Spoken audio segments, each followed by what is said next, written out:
Hello, world, and welcome to Overtime with Terrence and Leon, a Overtime Media original production presented by Bruns Gutswiller. Choose Bruns Gutswiller for your next construction project. Also being brought to you by FCN Bank. FCN, building stronger communities, member FDIC, and equal housing lender. Today's guest is being brought to you courtesy of Daisy's Doggy Daycare and H&R Block. Leon, it is hard for me to even digest in my mind that it's time for the boys of summer to come out and do their things. We'll say the boys of spring for that matter, but it's hard to believe it's baseball time all over again. And I'm looking forward to it. It's going to be so fun to watch these guys that have experience under their belt. They've been through the wars. So I'm just looking forward to watching them and talking to Coach about some of these baseball topics. I like to be educated. With that said, welcome to the program, head coach for the Batesville Bulldogs, Tyler Burcham. Coach, hey, welcome back. Yeah, thanks for having me. Hopefully, this goes a little better than the preseason talk we had the last time. Well, that's why we said we wanted to change up the format a little bit so it wasn't the same thing. I gotcha. Yeah, no doubt about it. I'm not even going to speak on it because I don't want any part of that hex coming this way. But one thing I will say, correct me if I'm wrong, though, it seems like the weather has really cooperated a little bit, at least early on, in terms of your preseason work. Yeah. Yeah, for now, I guess get ready this week. They know when we start games because I think I saw a flash flood tonight, Wednesday night, Saturday. Yep. But yeah, genuinely, even this last week, it was a great week of practice.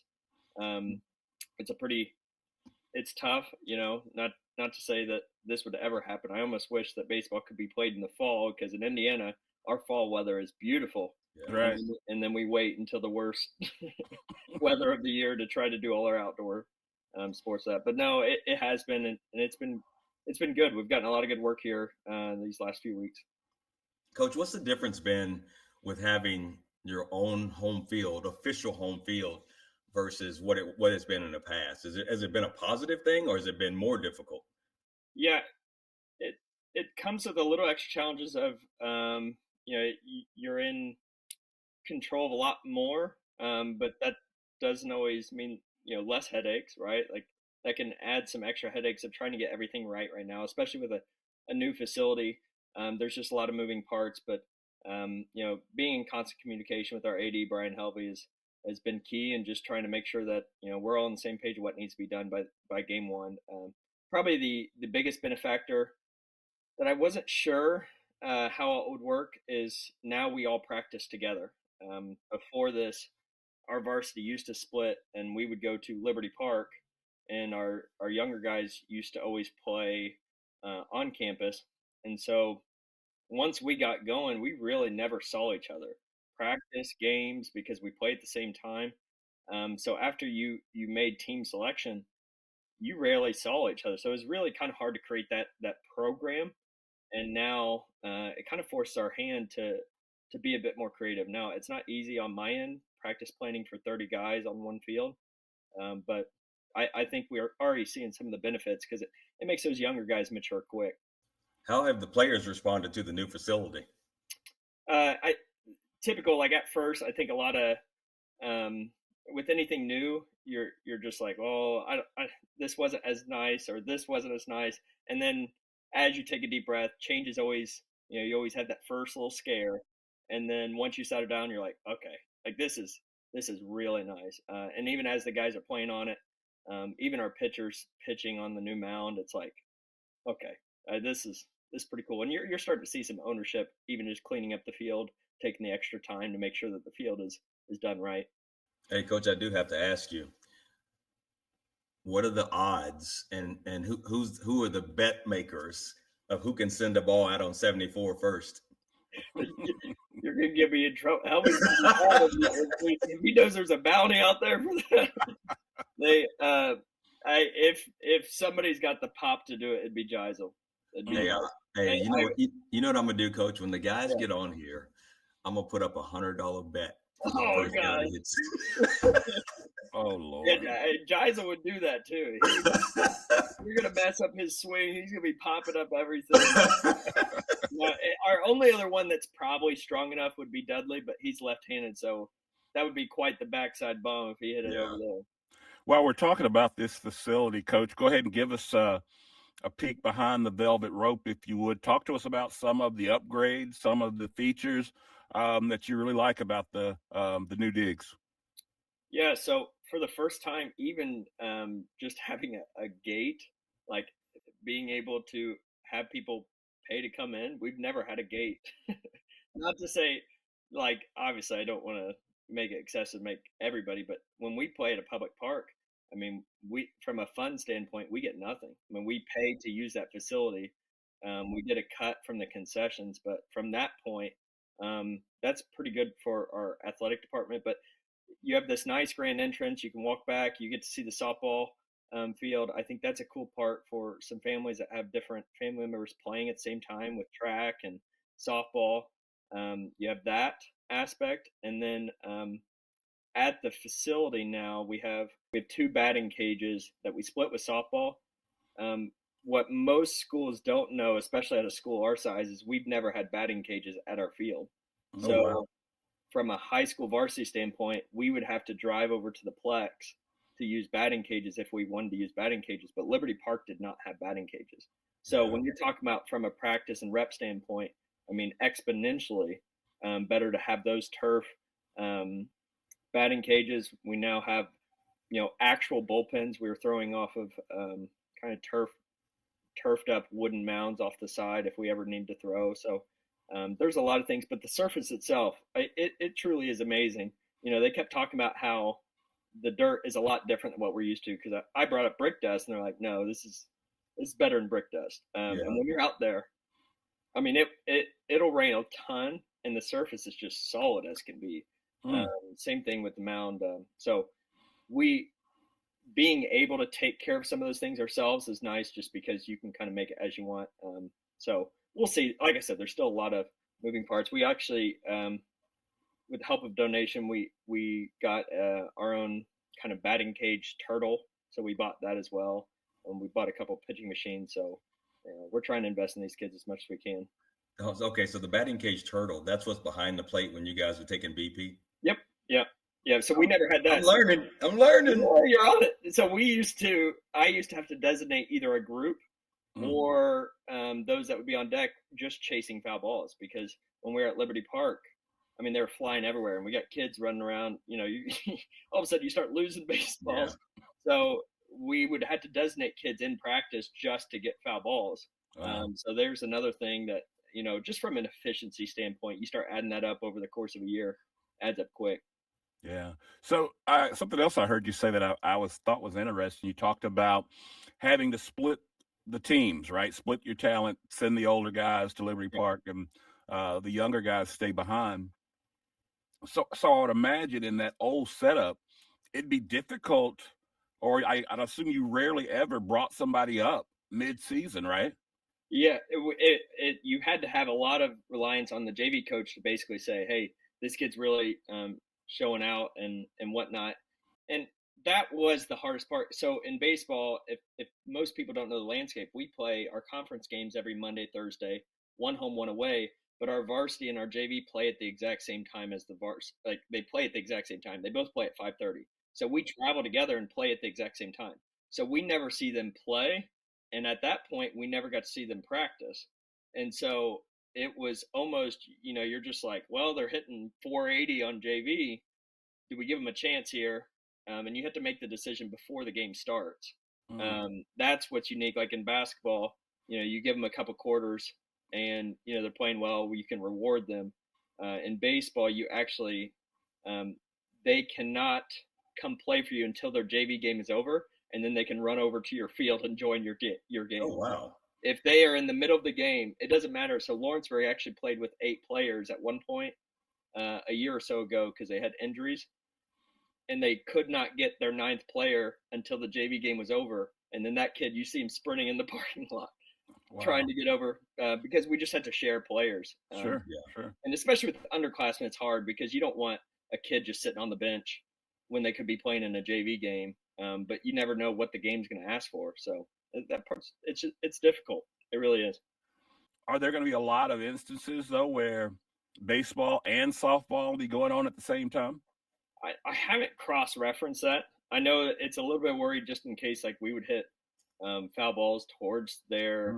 But our nets sit really high. We've done a good amount of, I guess, tests to see, and we've never hit one onto the softball field. So I'm not positive if we have many games going on at the same time, but yeah, I think that'd be neat for the community to be able to have two games they can see at once. I mean, you can sit on this little grass area and see both pretty easily. Well, leave it to Leon. He'll dangle something out there for somebody to hit a foul ball onto the softball yeah, field. this guy's just throwing out money Hey, for everything to happen. A crisp 100 for the highway and a crisp 50 for the softball field. Okay. See what I'm talking about? These seniors will do anything for $5. Don't throw out that kind of money. Coach, you brought up your seniors. Obviously, the program has been really thriving in the past several seasons. Talk to me a little bit about what you're bringing back this year, that senior class, and what you expect from them. Yeah. The great thing at a school of Batesville size is, you share a lot of athletes. So a lot of the names people will know from other sports as well, and we love that. I mean, if they want to go compete on the football field, go compete. I mean, win as much as you can for this school. So we got Will Giles coming back. He was out all last year with a back injury. Obviously, a big piece. Notre Dame commit on the mound. So that'll be a huge piece that we get back that we didn't have last year, even with the successful season that we had. Carson Snyder is another one that, started in the regional. He was our leadoff hitter. So he'll be back. Paxton Harris started in that regional. Josh Borgman started in that regional. Even juniors like Braden Maple started in that regional. Dane Dudley, Alex Kreckler is senior. So we got a lot of guys that started, but a lot of other pieces that didn't get as many opportunities because we had, good seniors last year. So it's a good problem to have that I think they'll continue to step into those roles. And, it's a good thing that Batesville Baseball has. It makes it hard on me, but I got a lot of options. So what you really want to say is it makes it good that you're a baseball school? Hey. Look, you're gonna get. I'm gonna have people lined up outside my house. He's been waiting the whole time to try to get that in. I hadn't heard anything else you said. I just been waiting to put that in. But we know about the talent. It goes without saying. Like you said, you don't get to a regional without talent. So we know about that. But and maybe it's too early in the season to even say, but just from being around the guys through your summer work, your preseason work, what do you feel is different about this team versus last year? I'd say it's a little bit unique because we lost a lot of our, I would say, pop, like our power overall, especially on the offensive end. And I felt like at times we probably relied too much on that power. And in high school baseball, you really don't need power to win. It's not like, the professional level where ground balls turn into outs and, you're only going to be able to hit so many, you're going to strike out too much. So I think what we have with this group is just competitors that will find ways to score, find ways to win, and don't always rely on, the doubles, the home runs. Those are great. But it's hard, especially as you make a run, the fields keep getting bigger. I don't know if everybody always realized that, but they move you to fields that get larger and larger. The state championship is at the Indian Stadium. That home runs really get thrown out the door. So you have to be able to find ways, to bunt, to steal, to move around, and just compete in that different way. And also I have pretty much every player that will play in a varsity game can play multiple positions. And I think that's a special part with the team is that it's easy to replace, it's easy to move around and just give different opportunities. But these guys, they know how to win. They know how to win in multiple sports. And I think they'll bring that to baseball this year. Coach, we all know about who you have returning and some of the names that people are familiar with. Tell us some of the young guys that will be showing their face on the baseball field this year that we haven't heard about. Yeah, so a few underclassmen that haven't got to spend, I guess, as much time. So Rylan Yeager's one that contributed with the football team. He's a really good ball player, so we're excited to see what he can contribute. He helped us a little bit last year, but honestly, kind of the hard part with us is we play a pretty challenging schedule for varsity, and so when I try to test these underclassmen at a conference game, it's not against a local 1A 2A. You're getting thrown in against the 4As, and so sometimes you get thrown into the fire a little bit. So I think he was one that having another year of confidence under his belt, I think he'll really show out what he can do. Yeah. We have a couple freshmen that are really talented. Carson Meyer, he's been through the system now. His family has been a big, I guess, somewhat name with his sister with golf, and Yep. they do the what is the helping? Yeah, the giving hearts a hand. Yep. That's what I was thinking. And so their son Carson's now a freshman, and he's a really talented ball player. He's crafty. He's filling out. It's hard to play as a freshman, but and he's even keel as it gets. So we're excited to see him. Ronan Post is somebody that he moved in this fall. He helped our soccer team a lot. Yep. And he's another you can tell he's just played a lot of high level baseball. So we're excited to see. Coach, I've heard coaches in other sports say, yeah, he just happened to move in, No. I've heard that before, Oh Coach. gosh. Hey, I'm from Greensburg. I've heard all those things. No, I just heard that he was a good soccer player. I was like, I've never seen this kid play. And first time he played, I'm like, all right, kid can play ball. Good. I think his mom's from Greensburg too, so there is a local component. Look, if you get a call from the IHSAA tomorrow, Elon's setting everybody up. I know it, man. I know it.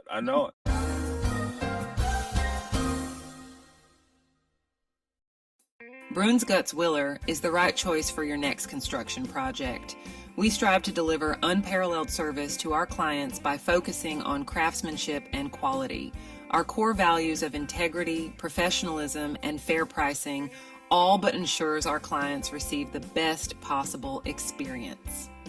Whether it's commercial construction, remodeling an existing space, or even building a luxurious home, we offer a comprehensive suite of construction management services. So before you break ground, give us a call at 812-934-2105. Bruns Guts Willer, building a better future for southeastern Indiana for over 100 years.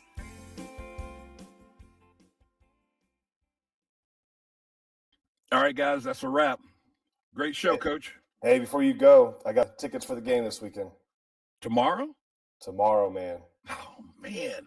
I can't go, man. Family's out of town. I got to watch the dog. What? Well, call April Meyer over at Daisy's Doggy Daycare. What? Yeah, Daisy's Doggy Daycare, man. Hold on a second. Let me Google that. Oh, Daisy's Doggy Daycare. She's got her own website.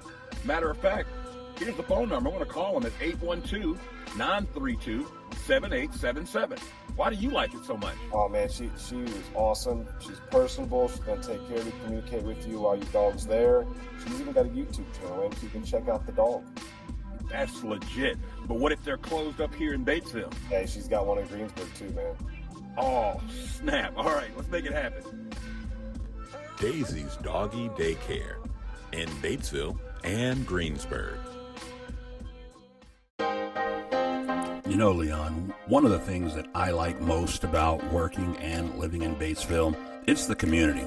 Batesville has a little something for everyone, and FCN Bank is the exact same way. Whether it's my personal or business needs, FCN offered me an array of banking products and services that would fit my every banking need.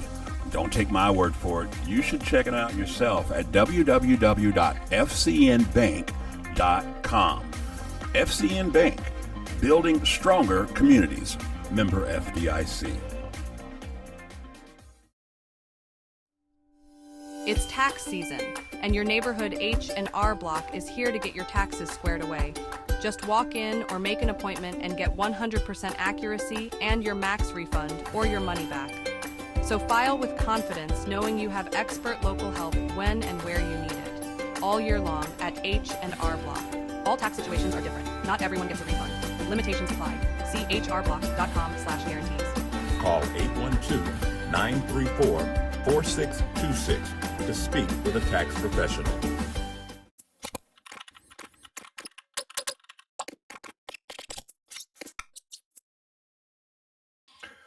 You were talking just a second ago, and you used the phrase high-level baseball. When you look at your roster, what percent do you say plays travel ball? At the varsity level or Yeah. all of them? At the varsity Varsity. level, pretty sure every starter that we'll have played travel ball. Wow. So I Wow. don't know of any. I mean, maybe I'm not thinking Mason Jones maybe didn't play, Mhm. but he may be the only senior, and he's came a long way. He's really done a lot on his own to get to that point. But yeah, I don't want to say I never want to say that it's a necessary part, but there is a level of talent that you get to see that Sure. I feel like better preps you overall. Like I said, it's not necessary. It's not necessary to get recruited. It is helpful in your development to see what else is out there, because you can start to think that you're pretty good. Um, it's relative to where you're at. Yeah. Coach, when you talk about travel baseball and it being a thing now, how much has it changed high school baseball in the past 4 to 5 years?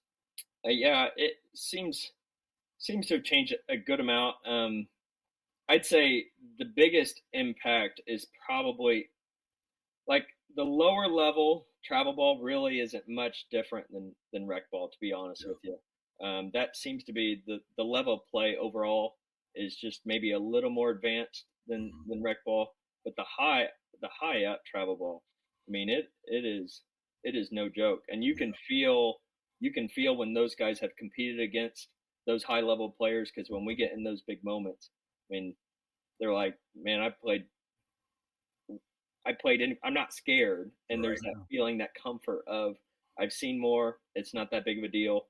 And then they're just used to playing a little bit higher level in that sense. So I think it has changed a lot. The hardest part, I feel like, in the last so many years has been balancing the off season work, not necessarily in season, the preseason, Mhm. because I got guys that will be throwing bullpens or doing showcases, and that part's probably a harder balance, just to try to limit injuries and make sure we're all on the same page of our build up, because that's the downside of baseball. There are a lot of arm injuries. Now, are they doing showcases during baseball season? No, once we hit our season hits, which was last week, you can't do anything with your travel teams. Got it. So you're all full in on that. But with baseball, they only give you 2 weeks practice, and then you're playing 28 games in a month and a half. But up until about mid-March, they can do whatever they want with their teams. But once our season starts, I think you can get lessons, but you cannot practice or play or do anything until your season's over. Coach, I'm over in the high school lot, and Yeah. I hear these guys talk about the culture of baseball. They love Coach Burcham, blah blah blah. What do you think it is about your culture that they do love, that you try to make sure these guys are a part of this culture and this is what it is? Well, I appreciate that they said a couple nice things, but now I truly try to come from a player's perspective as much as I can. Just because you get put in a role, I don't feel like you need to completely change your view on how things should be done. So I try to role model as best I can. How would if they watched me on how to treat people, how would they treat others? And so I think of that with umpires, with their teammates. Now, am I always the greatest example? I'm sure not. But I think that's the culture I try to do is, and I emphasize a ton to the guys that if that's your teammate, I don't care if we're battling, you guys can chirp all you want. But if that's your teammate and we're in a game, like, the only thing that can help that guy is to lift him up. Like, Yeah. he's already embarrassed. He didn't mean to mess up. And I guarantee if you chirp at somebody else, next time you make a mistake, that's all they're looking for. Yeah, I mean, right. and it just becomes this, rough culture. So as much as I can, I try to emphasize just lifting each other up. And I feel like that creates a pretty good winning environment overall. So hopefully it sticks. We'll see. So, Coach, we talked a little bit about your pitching, a little bit about your bats, and if I'm not mistaken, when the very first conversation you and I had, I asked you about what you preferred, strong pitching or heavy hitting, and you said something to me that has just always stuck. That you're like, most baseball games are won by the team that makes the fewest mistakes. Talk to me about your fielding, is what you've seen from your gloves so far this season. Yeah, that actually has been probably the biggest strong point. It's kind of hard in inter squads because it's kind of like any sport. Does our offense suck or does our defense suck? Because when you face each other, like, the pitcher's Right. strike out the hitter, I'm like, great pitch, but what are we doing at the plate? Right. And Yeah. it just gets flipped. Defensively, you can't hide bad defense. So there's no excuse for bad defense. And we preach that a ton. And I think overall, I've been pretty pleased with how our defense looks. We got really fast outfielders that want to make plays and throw runners out. And in the infield, we just got guys that are willing to chest it up and make plays. They don't care how it looks. So that goes a long way. And I think just one more year under the belt, anytime you can have a catcher like Alex Kreckler, that he has a whole nother year in that position. It's a very comforting position that you can have a returner at because it's tough. But yeah, I'm a little biased. I still love a good pitcher. A pitcher will he'll make that defense a lot better because they don't have to do anything. Right. So let's talk about AK for a minute. Nice big frame, big body. Pitchers must love him, right? Yeah, and his personality. I mean, he's the best for. That's what you really need in a catcher. You need a personality. Skills go so far, but if they can't connect with the pitchers and the team, it's kind of hard to really buy in on that. That's just one of those positions that the catcher has to know that I can trust you, that you'd put your body on the line to help us, and that AK has that, and they they feed off each other. But yeah, good body, good arm. He'll be a rock solid guy for us. Yeah, Coach. When you talk about trusting each other, tell us about who are some of your guys this year that you've been looking to for leadership. Yeah, that's a good question. I don't necessarily sit down and choose, say, captains. I've never done that. I think my personal philosophy with it is the guys know who people listen to, and sadly, sometimes it doesn't always mean it's the greatest message, but they know who. Jaizo's always had that characteristic. He does a great job leading. Sometimes I have to remind him that he has a big voice, and just being careful of, like, they'll follow you regardless. And so he's a huge voice for us. Paxton Harris, Josh Boardman are great examples of. I mean, all they do is baseball, and they've been at every single workout. They show up early, they leave late, they take care of the field. Those are guys that, I mean, you need those types of guys. They may not always like be the most vocal into other people, but they lead by example. And so and just as competitors, we got a lot of great competitors.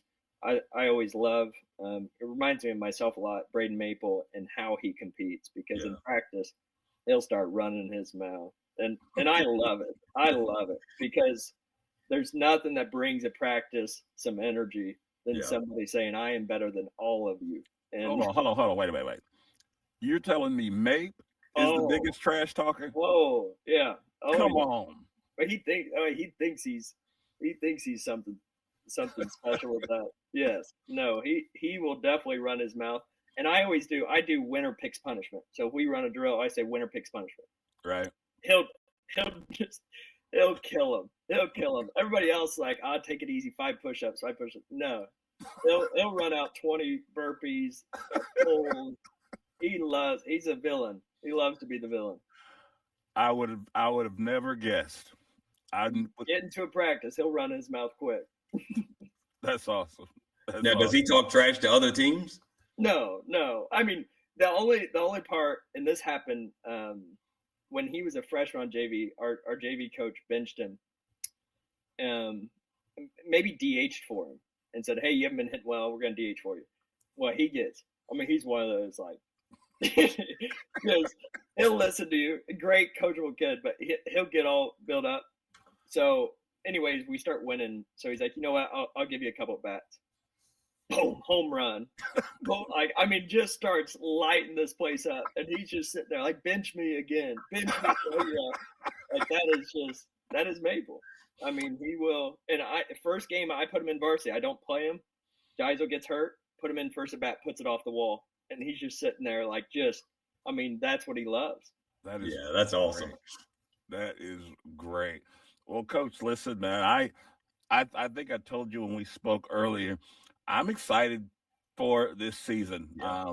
I'm excited to see you guys pick up where you left off, and definitely expecting and anticipating a long postseason with everything you guys got going. Just best of luck, man. Yeah, thank you. I appreciate it. Yeah, this is a fun group. I think makes my job easy when they're the type of kids they are that just want to compete and have fun and represent the school. I feel like in a great way. So they've been a great example for the young guys, and hopefully that's that cycle we want to continue to keep going. And what makes baseball so special. So, Coach, I don't know, is it okay or official to talk about that rivalry game with that team down by the river, or is that not announced yet? Hey, yeah, we one game at a time. Is that No. I'm saying that because that's going to be a pretty cool thing if it happens. Yeah, I guess. Yeah, we'll see. I'm not trying to hype up anything yet. Well, don't worry, you got me as a hype man. Yeah, you probably already told somebody $200 on that. I don't know. Exactly. Oh, you wait till I talk to them. Yeah, they're gonna be at home plate shooting craps. Well, Coach, in true overtime fashion, you know I've got to hit you with the one hitter quitter while I ask you one question. Hard hitting in nature, and yes, you do have to answer. But first, let me get some background info off of you real quick. In your playing days, what position did you play? I was a first base and pitcher, and then went to go play collegiately, and they're like, you're 5'10", 150 pounds, you got to go to the outfield. So went to the outfield of nature, and then ended up, I learned quick I didn't hit well enough, so became a pitcher only quick. Okay. Yeah. All right. That's good. That's what I was thinking. That's what I was hoping you were going to say. Yeah. If you could have one pitch for one major leaguer that you could strike out, who would that major leaguer be? You're asking me who would I like to strike out? Yes. Oh. I think the easiest answer would be Javi Baez, but I don't. Can you get one by him? That guy will chase anything. He'll swing at anything. I'm just gonna keep throwing breaking balls. He'll swing at anything. Who would I like to strike out? Yeah. I don't know. I feel like I get excited to strike out Ellie De La Cruz just because that's a local hero. He strikes out a lot too, so I got a decent. Okay, so De La Cruz, what pitch would you get him with? I'm not throwing him a fastball. So you got I'm all curveball. It's 0-2. The count's 0-2. He fouled off the first two pitches. What you gonna get him with? There you go, another curve. We'll keep throwing that. I throw 80 miles an hour. I am not throwing an 80-mile-an-hour fastball in there. Oh my gosh! All right. I saw our own guys put that on the interstate, so I don't need that. Wait, they put yours on the interstate? Well, hey, not quite. It was rolling. Coach, you just gave me so much ammunition. Oh, man. No. Hey, sometimes you got to get their confidence up. I just start feeding. I'm trying to find barrels. They're not actually hitting me. I'm just trying to hit a barrel. That's what a good coach does. Exactly. Coach, don't listen to it, Coach. Coach, you just teed it up for me. Thank you so much. Guess who the first one to hit a home run at our field was? Maple.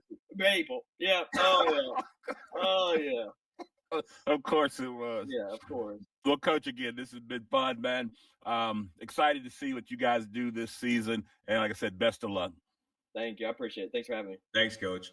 This has been an Overtime Media original production presented by Bronze Gutzwiller and FCN Bank, member FDIC and equal housing lender. We are profoundly grateful for the support of all of our sponsors, including Daisy's Doggy Daycare and H&R Block. Your continued support is key to our success. So until next time, be sure to like, rate, and subscribe. And as always, be a friend and tell a friend about Overtime Media.